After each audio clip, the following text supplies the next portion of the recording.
Assalamualaikum warahmatullahi wabarakatuh.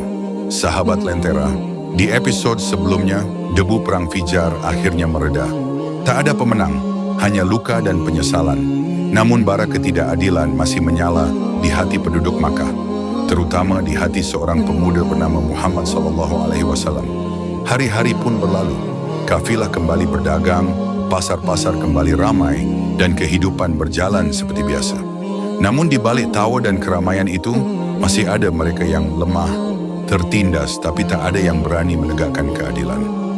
Menurut sebagian riwayat, pada masa itu datang seorang pedagang dari Yaman. Ia menjual barang kepada salah satu bangsawan Quraisy. Barang diterima, namun pembayaran ditolak. Pedagang itu memohon dengan suara lirih, namun tak seorang pun mau menolongnya. Akhirnya ia naik ke sebuah bukit dekat Ka'bah, menengadahkan tangan ke langit dan berseru lantang, "Wahai Quraisy, tegakkanlah keadilan bagi orang yang lemah dan terzalimi." Suara itu menggema di lembah Makkah, menggetarkan hati siapapun yang mendengarnya. Diriwayatkan Muhammad muda turut mendengar seruan itu. Beliau menyaksikan bagaimana kezaliman dibiarkan tumbuh di tanah suci, dan hatinya bergetar karena yang beliau saksikan bukan sekadar ketidakadilan, tetapi hilangnya kehormatan di negeri suci. Malam itu, bintang-bintang di langit Makkah tampak lebih redup. Namun di dada seorang pemuda mulai menyala cahaya baru, cahaya keadilan, keberanian, dan kasih sayang.